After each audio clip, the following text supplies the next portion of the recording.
Hello world, it's 10:45 in the morning on the 21st of January 2015. Mercury is still retrograde, conjunct Pluto.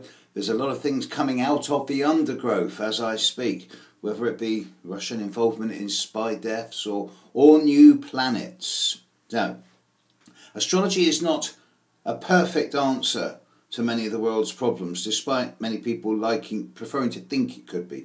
It is a mixture of both art and science, mathematics, geometry, symbology and intuition, and without all four of them, maths, geometry, symbology and intuition, it doesn't work. You've got to have all four. So it's a true blend of art and science. Nevertheless, astrology, as humans interpret it, is not perfect. I've been forwarded a number of emails by quite a few of you, giving me articles from the Washington Post, Space.com, the Daily Telegraph in England about Planet 9. So let me have my say on this, because a few of you have asked me what I think about it. Planet 9 is an object some 10 to 20 times, allegedly an object, some 10 to 20 times larger than the Earth. It orbits the Sun, allegedly, on a 20,000 year orbit, which means that it is something like 1,350 years in each sign of the zodiac on average. It's been postulated by a couple of American astronomers from Caltech, one of them incidentally who was instrumental in removing Pluto's planetary status. They've not seen it. No one has seen it. It's just a postulation. And they say it's there because the orbital patterns of at least 6 Kuiper Belt objects do not follow physics as we currently understand them. They all seem to be attracted by some type of large object out there in space that's pulling them out of what should be a normal orbital pattern.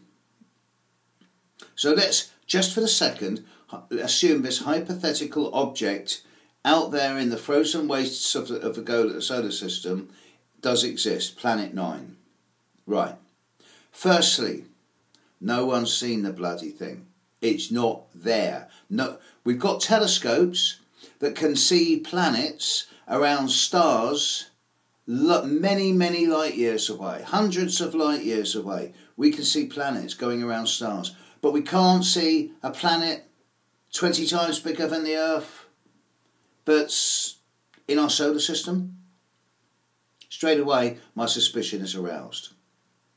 Secondly, if it does exist, it's a long, long, long way away. So, from an astronomical perspective, if it does exist, I'm sure the astronomers are getting very excited because they can see how big their budgets are going to get with this new exploration. To astrologers, it is insignificant. If it does exist, if it's going to be well over 1,000 years in each sign of the zodiac, then that's not going to make any difference. I remember the excitement amongst astrologers when Sedna and Eris were discovered, more Kuiper Belt objects. And astrologers were going, oh yeah, my Sedna's in Taurus. And then another astrologer 40 years younger or 40 years older was going, yeah, so's mine, and it's almost in the same degree as yours. That's because it doesn't move very fast. Pluto is, to my mind, still a planet. Its effects from an astrological perspective are really strong. And I can prove statistically how the symbolic position of Pluto in the heavens has a fantastically strong effect on individuals in terms of their psychological well-being. But Planet 9... no, I remain sceptical. I'm content with Pluto. Pluto is a minefield of information. The more photos we get of Pluto, the more it pertains to the developing field of psychology, the opening up of the unconscious to subconscious, the revolution in personal self-development from a deep level, the integration of the consciousness with the unconscious, and the moving forward, the phoenix rising from the ashes.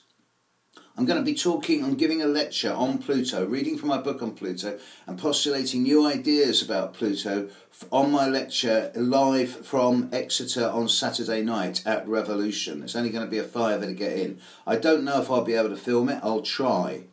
But if you're in the Exeter area and you want to hear my ideas on Pluto and Planet 9, then come along on the Saturday night. But Planet 9, until I actually see some type of proof that it physically exists, and you'd think the telescopes would pick it up, wouldn't you? Then I'm sorry, it's just another spin by astronomers to justify their huge budgets. And if 1% of the money that goes into astronomy went into astrology, thousands and thousands of lives would be saved. Thousands of people would be more sane and the world would be a better place. Science versus magic. It's all down to money. Catch you later, folks. Bye.